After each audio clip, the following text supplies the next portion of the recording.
Friends, welcome to Cinipuram. நம்ம ஹரியோட டைரக்ஷனில் first release ஆன படம் தான் சாமி. இந்த படம் மூலமாக தான் ஹரிக்கு ஆடியன்ஸ் கிட்ட நல்ல ரெஸ்பான்ஸ் கிடைச்சிது. இதுக்கப்புறம் தான் ஹரி சூர்யாவை வச்சு சிங்கம் 1 டைரக்ட் பண்ணார். இந்த படம் பாக்ஸ் ஆஃபீஸில் ரெக்கார்ட் பண்ணது மட்டும் இல்லாமல் சூர்யாவோட கெரியரையே சேஞ்ச் பண்ண படம்னு சொல்லலாம். மறுபடியும் சூர்யாவை வச்சு சிங்கம் 2 டைரக்ட் பண்ணார் நம்ம ஹரி. இந்த படமும் பிளாக் பஸ்டர் ஹிட்டாக அமைஞ்சுது. இப்போ மறுபடியும் ஹரி டைரக்ஷனில் சூர்யாவோட சிங்கம் 3 டிசம்பர் 7 ரிலீஸ் ஆக போகுது. இந்த படத்தோட எக்ஸ்பெக்டேஷன்ஸ் ரொம்பவே இன்க்ரீஸ் ஆயிருக்குன்னு தான் சொல்லணும்.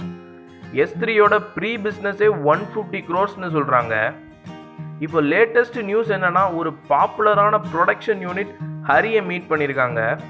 ஹரி கிட்ட 2 கோடி அட்வான்ஸ் கொடுத்து சிங்கம் 4 படத்துக்கான கதையை ரெடி பண்ண சொல்லியிருக்காங்களாம்.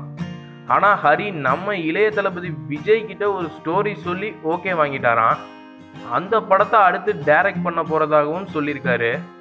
அதனால அந்த ப்ரொடக்ஷன் யூனிட் விஜய் சூர்யா 2 பேரில் யாரோட படம்னாலும் ஓகேன்னு சொல்லிட்டாங்களாம். விஜயா சூர்யாவான்னு ஹரியவே டிசைட் பண்ண சொல்லியிருக்காங்களாம். ஹரி இப்போ யார் படத்தை டைரக்ட் பண்ணுறதுன்னு செம்ம கன்ஃபியூஷனில் இருக்காராம். ஓகே ஃப்ரெண்ட்ஸ், நம்ம ஹரி அடுத்ததாக சிங்கம் 4 டைரக்ட் பண்ணுவாரா இல்லை விஜய் 62 படத்தை டைரக்ட் பண்ணுவாரான்னு கமெண்ட்ஸில் சொல்லுங்கள். இந்த வீடியோ உங்களுக்கு பிடிச்சிருந்தா லைக் பண்ணுங்கள், மறக்காமல் நம்ம சேனலை சப்ஸ்கிரைப் பண்ணுங்கள். நன்றி.